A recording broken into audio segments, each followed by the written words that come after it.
जय श्री राम दोस्तों। क्या कहते हैं चार्ट्स के पहले एपिसोड में आप सभी का स्वागत है। मैं हूं महेश सतपाल। दोस्तों, जैसे कि हमारे इस शो का नाम है क्या कहते हैं चार्ट्स, हम बिना समय गवाए निफ्टी के चार्ट्स की बात करते हैं। हमने ये लगाया हुआ है अपनी स्क्रीन पे डेली चार्ट्स।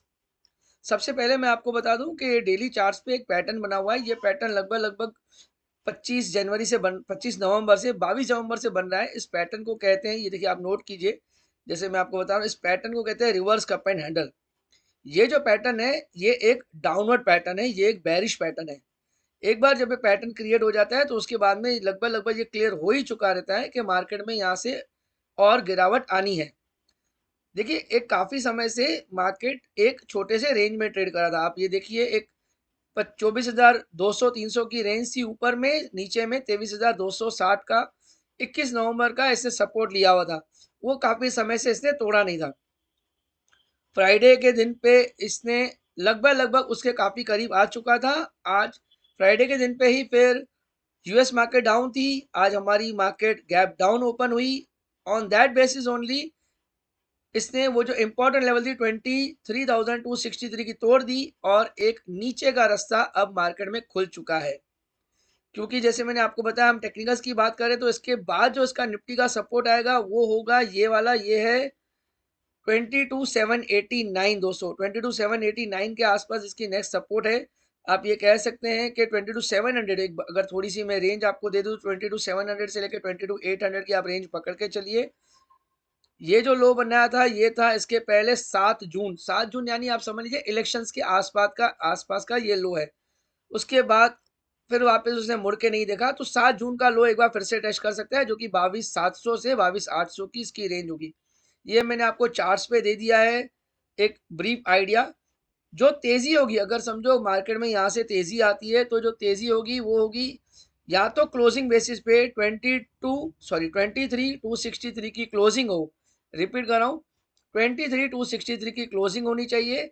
अगर इंट्राडे में अगर मार्केट अगर ऊपर जाता है तो 23,340 आज का जो हाई है, इससे 25-30 पॉइंट और ऊपर आप पकड़ के चलिए सेफ्टी मार्जिन के लिए। 25-30 पॉइंट और अगर ऊपर टिक जाता है, टिकना इंपॉर्टेंट है, ऐसा नहीं कि छू के नीचे आ जाए। टिक जाता है 2-3 मिनट के लिए तो फिर पिक्चर चेंज होगी, फिर बाद में तेजी लौट सकती है। अब इसके बाद हम बात करें, थोड़ा डेटा पे बात कर लेते हैं दोस्तों। डेटा में तो सबसे मेन पॉइंट जो आज हाईलाइट करने वाली थी वो थी मिड कैप इंडेक्स। आप देखिए, निफ्टी का जो मिड कैप इंडेक्स था वो 4% गिरा हुआ है। साथ साथ में निफ्टी का जो स्मॉल कैप इंडेक्स है वो भी 4% गिरा हुआ है। दोस्तों, क्या है ना, ये जो मिड कैप और स्मॉल कैप इंडेक्स में जब गिरावट आती है ना, तो उससे क्या समझ में आती है, उससे समझ में ये आता है कि जो हमारे रिटेल इन्वेस्टर्स है ना, अब उनका इंटरेस्ट निकलते जा रहा है। अब या तो वो बेच रहे हैं, या तो इनफैक्ट बेच तो रही हैं।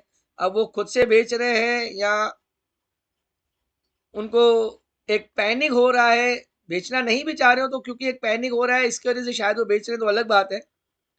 तो कहने का मतलब है कि रिटेल इन्वेस्टर जो हमारे 2 लाख, 5 लाख, 7 लाख, 8 लाख, 10 लाख तक के, जो इवन दो डेफिनेशन कहती है कि up to 2 lakh rupees it is retail investor, पर आज की तारीख में जहां हम 2025 में रह रहे हैं तो 2 लाख रुपए से तो हार्डली कुछ ही आता है।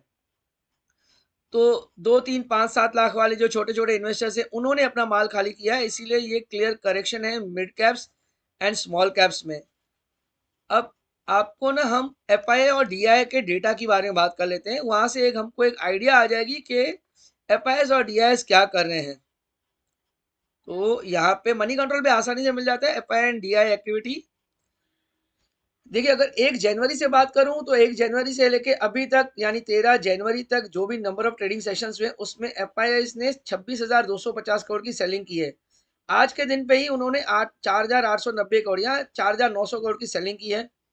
एफआईआई का सेलिंग का आंकड़ा तो बहुत तगड़ा है, बट उसको बीट करने के लिए हमारे डीआईएस वाले भैये, यानी जो ऐसा कहूँ कि हमारे म्यूचुअल फंड्स जो है वो एग्रेसिवली बाइंग करें, और 8,060 करोड़ रुपए की आज की उनकी बाइंग है।